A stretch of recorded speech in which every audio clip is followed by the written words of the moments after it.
यवतमाळ येथील रेमंड कंपनीतील कामगारांनी सुरू केलेला संप आज चौथ्या दिवशीही कायम असून वेतनवाढीच्या प्रमुख मागणीवर अद्याप कोणताही तोडगा निघालेला नाही। कामगारांचा नवीन करार करताना सध्या प्रस्तावित असलेली वेतनवाढ 7,250 रुपयांपेक्षा जास्त असावी अशी कामगारांची मागणी आहे। आमदार बाळासाहेब मांगुळकर आणि रेमंड कंपनी प्रशासनाच्या उपस्थितीत कामगार संघटनांसोबत बैठक होऊनही यावर काहीही निर्णय होऊ शकला नाही। रेमंड कामगार संघटनेचा मागण्यांना पाठिंबा तर रेमंड कामगार संघाचं आवाहन।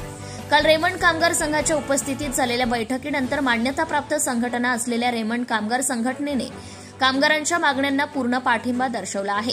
त्यांनी या मागण्यासंदर्भात कायदेशीर लढाई सुरू असल्याचंही सांगितलंय। दरम्यान रेमंड कामगार संघाने कामगारांना संप मागे घेण्याचं आवाहन केलंय।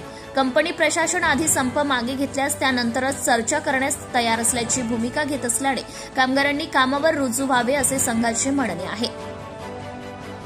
तर कामगारांना सुरक्षेची मागणी संघाने सांगितली आहे की कामगार कामावर रुजू होण्यास तयार आहेत, परंतु मान्यताप्राप्त संघटनेच्या पदाधिकाऱ्यांशी झालेल्या मारामारीमुळे ते कंपनीत जाण्यास घाबरत आहेत। त्यामुळे पोलिसांनी त्यांना सुरक्षा पुरवावी अशी मागणी करण्यात आली आहे। तसेच कंपनीने कामगारांच्या मागण्या पूर्ण कराव्यात असंही आवाहन संघाने केलंय। या पत्रकार परिषदेला रेमंड कामगार संघाचे अध्यक्ष कैलास इंगळे, सचिव जयदीप लकडेस्वार, राजेश निमजे, रत्नाकर गजभिये, पंकज महाजन, रणजित काकडे, प्रमोद चारमोडे आदी पदाधिकारी उपस्थित होते। प्रतिनिधी सय्यद मतीन, यवतमाळ उपस्थित होते।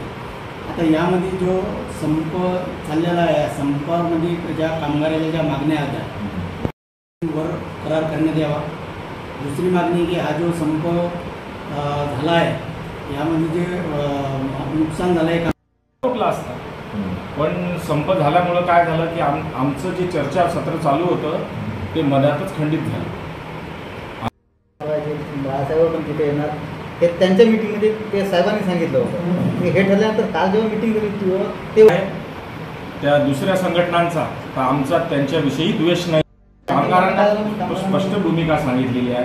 कसं असते, काही मुठभर लोक असतात, दिशाभूल करतात, ते आता त्यांची नावं घेण्यातही अर्थ नाही आहे आणि त्यात तेही शेवटी आमचेच आहे, आम्हाला त्यांच्याविषयी द्वेष नाही आहे।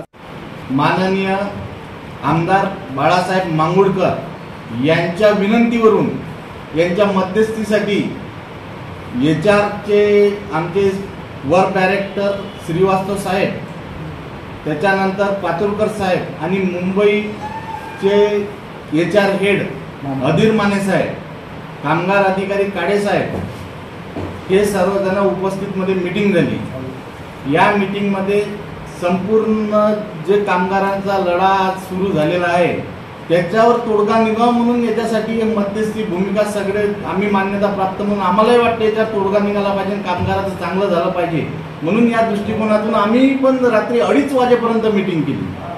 त्या मीटिंगमध्ये आम्ही हेच सांगितलं, ज्या कामगाराकडून काही प्रतिनिधीची तुम्ही मीटिंग घेतली आधी त्यांच्या ज्या मागण्या आलेल्या आहेत तुमच्या पुढे, ह्या मागण्या तुम्ही पूर्ण करून टाका आणि प्लॅन सुरू होणार आहे। याच्यासाठी मान्यता प्राप्त संघटना म्हणून आम्ही तुम्हाला कोणत्याही याच्यासाठी अडवणार नाही। आमची भूमिका स्पष्ट आहे, कामगाराचं भलं झालं पाहिजे। कामगारासाठी जर त्याने मुद्दे घेऊन आले ते मुद्दे पूर्ण करावा मॅनेजमेंटने आणि तिथे कंपनी सुरू होऊन जाते। तुम्ही आश्वासित कराल, एक नोटीस लावा, एक काही मान्यता प्राप्त संघटनेचं आम्हाला आश्वासन म्हणजे तुमच्या याच्यावर लेखी स्वरूपात आम्हाला द्या का आम्ही हे मुद्दे याचे मान्य करतात, हे आम्ही तिथे घेऊन जातो आणि हे मुद्दे मान्य झाले म्हणून मग कंपनी सुरू होईल, हे आम्ही त्यांना आश्वासित करतो। अशापर्यंत आपला तोडगा निघू शकते। त्याच्यावर मॅनेजमेंटला स्पष्ट भूमिका मांडली, ऐसा हमको करना नाही आहे, असं आम्हाला करायचं नाही आहे। बाळासाहेब इथं आहे म्हणून त्याने विनंती केली, कलेक्टर साहेबांनी विनंती केली म्हणून मीटिंग गेली, नाही तर आम्ही मीटिंगही तुमच्यासोबत करायच्या स्थितीत नव्हतो। मीटिंग याच्यासाठी करता हे साहेबांची विनंती देता बाळासाहेब मांगुळकर यांना म्हणून मीटिंग करता। या मीटिंगमध्ये आम्हाला वरूनच भूमिका स्पष्ट आहे आमची, जे आम्ही वरत बोललेलो आहोत वरून भूमिका स्पष्ट आहे। जोपर्यंत पूर्णपणे प्लॅन सुरू होणार नाही तोपर्यंत आम्ही कुठल्याही स्थितीत मान्यता प्राप्त राहायला कोणी याच्यासोबत चर्चा करायच्या मनस्थितीत नाही आणि कोणता तुमच्या मुद्द्यावर येणे। त्याच्यानंतर जर पूर्ण प्लॅन सुरू झाला तर ज्या सुरळीतपणे आपल्या ज्या मीटिंगा चालू झाल्या होत्या त्या मीटिंगा पुन्हा आम्ही सुरळीत करू असं त्यांनी आम्हाला सांगितलं। बरं, कामगाराला काय धोका आहे नेमका? कामगाराला धोका काय आहे जर रुजू होत असतील? कामगाराला एका शिफ्टचा संप झाला. बाकीचे लोक घरीच होते.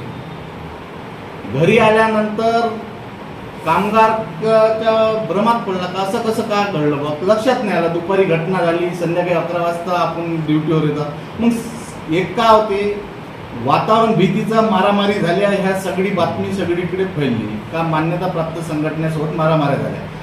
सगळे लोक त्या HR समोर, ॲडमिन समोर येऊन बसल्यानंतर एवढा माप जेव्हा जमा झाला 500 लोकांचा, त्या मापमध्ये बाकीच्या लोकांची जरी इच्छा कामावर जायची असेल तर त्या मापमुळे जाऊ नाही शकले. उद्या जर आपण गेलो आणि पूर्ण कंपनीत हा माप राऊंड मारत होता मशीनवर, कोण चालवता कोण बघत होता, त्याच्यामुळे कामगाराच्या मनात भीती आहे. आम्हाला बरेचसे कामगाराचे फोन आहे, आम्हाला कंपनीत जायचं आहे, काम करायचं आहे, पण आम्ही जर गेलो तर उद्या आम्हाला काही झालं त्याची जिम्मेदारी कोण घेऊ शकते बा, हेच आम्हाला कळत नाही आहे. त्याच्यामुळं तुमची मागणी काय पोलीस प्रशासनाकडून?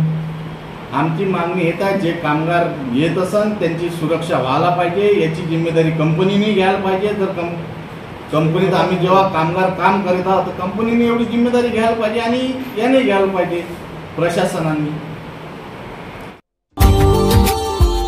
Subscribe now and press the bell icon. Never miss an update.